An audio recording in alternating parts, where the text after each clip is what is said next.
Good afternoon, welcome to GrainTV. It's November 13th, 2013. I'm Logan Burgess. To my right here is Cody Bills to help break down the action that we saw in a relatively quiet trade on a Wednesday here in the grain market. Jumping into fire tip, as you can see, corn was down 2.5 cents for December. January beans up just half a penny. Chicago wheat up 1/4 of a penny. Kansas City wheat off 1.25 pennies.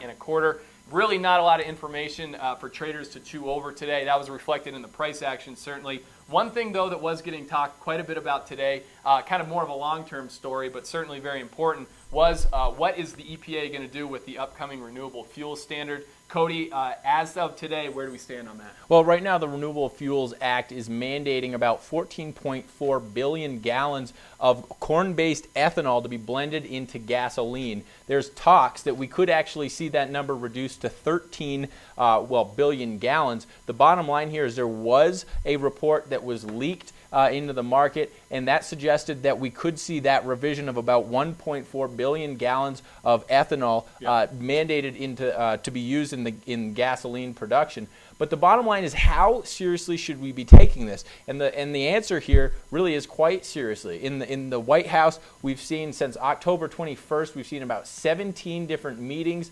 We've seen about 84 industry executives from the biofuels industry meeting with the White House staff. I think there's likely going to be a revision here, and I believe the market is suspecting that revision is going to be lowered here. Logan, with that being considered here, where do you think price is going to go? How do you think the market is going to react if we do see a revision lower? You know, I think if we do see an announcement that the revision is going to be lower, I think we could see a little bit of negative price action, but I don't think it's going to be a major one-day blow to this corn market. The reason why I say that is, you know, based on what you said and based on what we've seen, it certainly seems like right now the bias in the corn market is that the renewable fuels standard is going to be scaled back here for the upcoming year. The big question now is, to what extent are we going to see it scaled back? Certainly, as you said, Cody, the big number right now circulating is that 13 billion gallon requirement.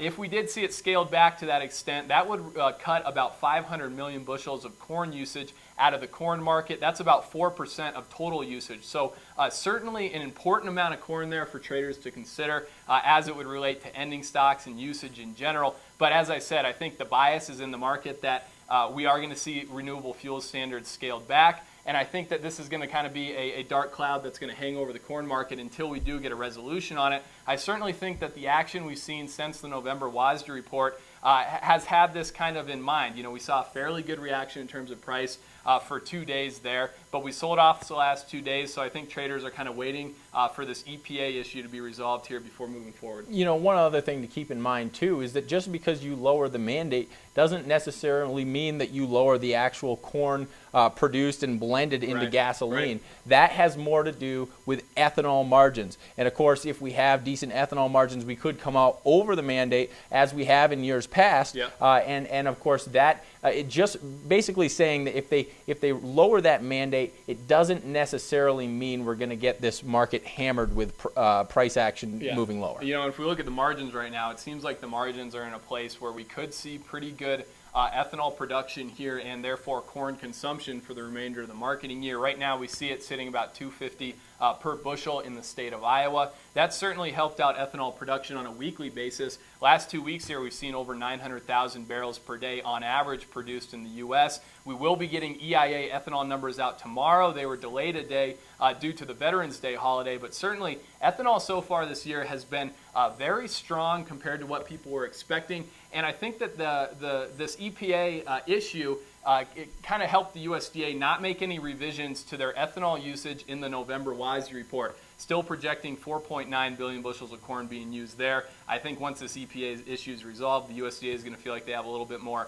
leeway in adjusting that number, or more information to make a more informed number, a more informed projection. That sounds fair enough. Guys, that wraps up today's show. If you have any questions about what we talked about, give us a call at 877-472-4607. Remember, you can go to our website, grainheads.com, take a demo of the fire tip trading platform if you want to see live quotes, be able to execute your own trades. Thanks a lot for tuning in.